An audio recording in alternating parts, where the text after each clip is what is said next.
गाडी सिद्धगङ्गाका विभिन्न स्थानमा चोरी भयो राति, जसमा अमराईमा 2वटा मोटरसाइकल र हिलेखोलामा चार्जिङ स्टेसनमा एउटा ब्याग चोरी भएको थियो र सो क्रममा चोरहरूले अमराईमा सिद्धगङ्गा सटिङ अगाडि यो स्कुटीलाई चोर्ने प्रयास गरे, तर यसलाई नसकेपछि उनीहरू अगाडि रहेको अर्को मोटरसाइकललाई चोरेर त्यहाँबाट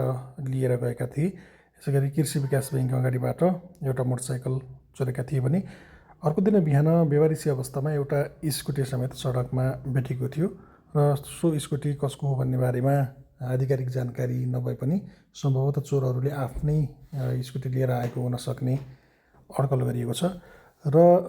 अर्को दिन बिहानै प्रहरीले थाहा पाउने बित्तिकै घटनाको अनुसन्धान गर्दै नरपानी क्षेत्रमा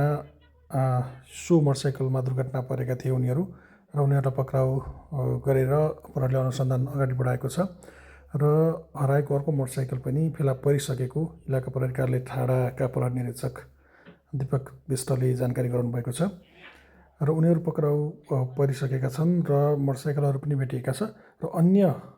चोरीको घटनामा पनि संलग्न हुन सक्ने आशंका गरिएको छ र उनीहरूलाई आजै म्याद थपका लागि जिल्ला अदालतमा पेश गरिएको छ। मध्यरातमा उनीहरूले नशालु पदार्थ सेवन गरी मोटरसाइकलहरू चोरेको बुझ्न आएको छ र उनीहरूले अर्को मोटरसाइकल कहाँ छ भनेर भन्न नसकेको र आफूहरूलाई होस नभएको प्रहरीलाई बताएपछि प्रहरीले सर्च अपरेसन सुरु गरेर विभिन्न स्थानमा इलाका प्रहरी कार्यालय ठाडाबाट खटेको टोलीले